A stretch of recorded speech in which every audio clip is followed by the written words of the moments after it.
So just a day like usual, you jump in the car, buckle up, start to back out, and then hit your remote to close the garage door. But all you get is 10 flashes of the garage door light and the door will not close.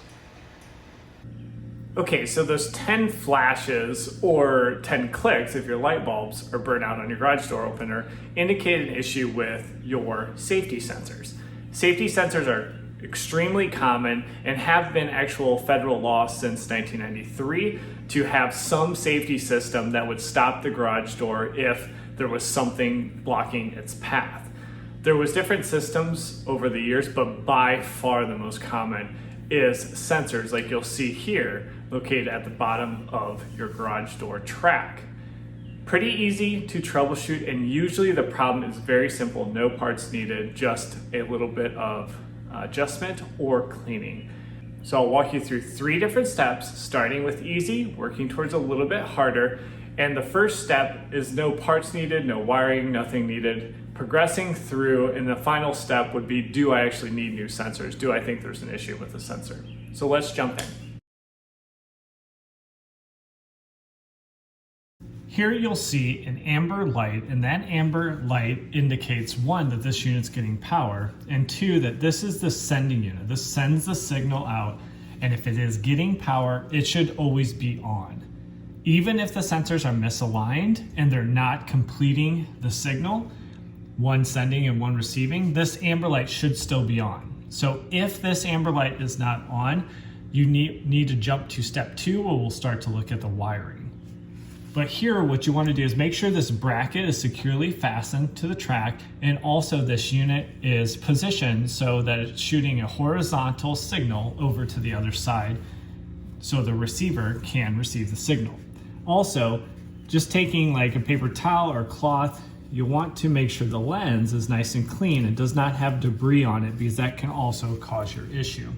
So let's jump over to the other side and show you how to confirm that these sensors are adjusted correctly. Okay, now taking a look at the receiving unit, you can see a green colored light. Now this light is not on, and that would indicate that this unit is not receiving the signal and either needs adjustment, or maybe we have an issue with the wiring.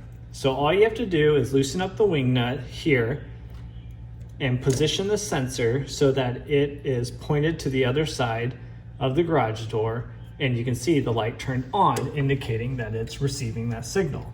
This is probably over half the issues are just this, because you could easily hit this with the garbage can, with a bike, whatever, knock it out of adjustment, and all you need to do is readjust that. So in this case, we would be back in business and the garage door will close without issues.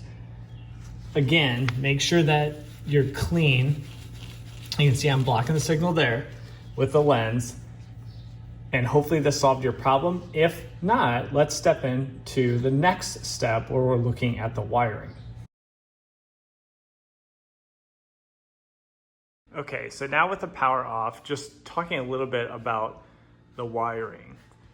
The wiring for the safety sensors is over here to the right-hand side. The other 2 wires coming in are for the wall control unit. So this instance, you see those go up into a hole in the ceiling. And if we would look over by the sensors, they come out. You can barely see this has got caulk in it, but they come out of the wall. So that's pre-existing wire. And so you're not going to be able to see the full run of that wire, but it's also protected, so you shouldn't have as many issues.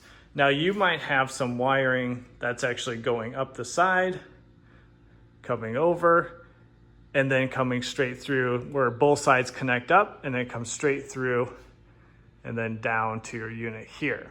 So that would be wiring that's added afterwards, and that's fine. And you'll be able to go along the full run of that wire and check for any issues in your wiring. But let's jump back down to the sensor and check the wire nuts or the electrical tape between the sensor and the wiring run. So one thing you can do if your light is flashing, say on the center unit, and it's on half the time, sometimes it turns off. It's kind of an intermittent failure. Is you can't keep the power on to the garage door opener, and you can do a wiggle test and go to the different components, different parts of the wire, and wiggle them around to see if you can isolate where you might have a break or a bad connection, because the light will flash when you manipulate or wiggle that spot. So that might help you chase down where you have an issue in your wiring. But before I dive in and take off this electrical tape, or you take off your wire nuts, I'm going to cut the power, because that is obviously best practice when dealing with any sort of wiring. So I cleaned up my wiring quite a bit and took all the electrical tape off, sprayed it down with WD-40, and actually wiped off all the sticky black goop left behind by old electrical tape. Then I installed wire nuts. So you'll see from these sensors, they're very common to have a white wire and then a white wire with a black stripe. Then your wire that you would have, which would extend this out to your garage door opener, can vary. This one has a white and red wire. So I kept the whites together, and then the red wire goes with my white wire with a black stripe. Common failure points could be right here at the wire nut. This is a smaller gauge wire, so this could be just broken off right here, hanging out. Actually hard to see until you really get down there. If that's the case, all you have to do is re-strip that, undo your wire nut, and then put the new stripped wire in and tighten your wire nut down. And then also test by just doing a pull. Test that everything is secure in those wire nuts, and then you should be good at this side of the wiring and sensor.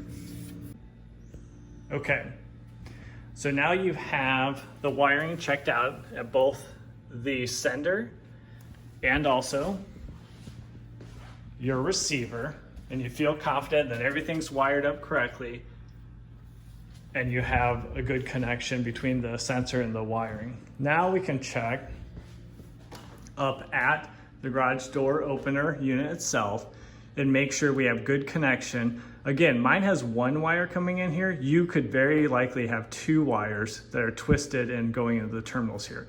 That's okay, that's actually probably more common installation. What you want to confirm is my white wire with the black stripe from the sensor was connected to the red, and that goes into gray. That is correct. And my white wires go into white. You just do a pull test here and everything looks secure. So this is proper installation of the wire. Now hopefully you have solved your issue. If you have not, let's go on to step 3 and confirm whether the sensors themselves are going bad.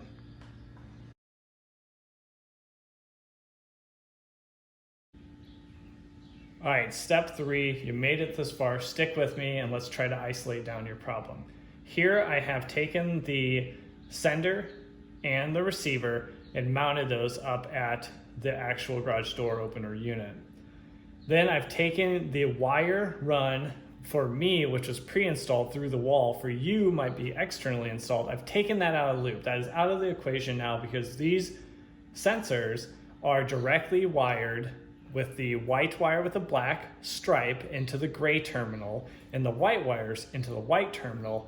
So it's really isolating down to the sensors themselves. So now I should be able to plug in the unit and test to see if everything is functioning, which in this case it is. So the sender has its amber light constantly going. The receiver has its green light constantly going. I can block the signal where the green light goes off. These sensors, I'd be confident, are working correctly. So if I still had the issue, I would really be confident that the wire run from the garage door opener down to the track itself has an issue. And if I can't easily find that, I might just run a new route from the left side and the right side just to get confidence that that wire's good, and then connect it up to the garage door opener. If the sensors are not functioning like this and they're directly wired into the garage door opener, you need new sensors. Not a big deal. These are about $30. If you look down in the description, you're gonna see a link, and those will get you back up and running and just come in a couple days. So hopefully one of those 3 steps fix your safety sensors and now make it so your door closes without any issues. Now remember, don't leave your safety sensors mounted like for step 3. Make sure they're back down at the bottom of the track and serving the purpose of providing safety so your garage door doesn't close on anything. If you have any questions, jump down in the comments. Let me know which one of those steps fixed it for you. If I had to guess, step 1, it's always the most common. Just a little adjustment, cleansing, gets things back up and running. Don't forget to subscribe to our channel. We have weekly videos like this to help you with your home repairs around the house, and we'll catch you on the next one. Take care.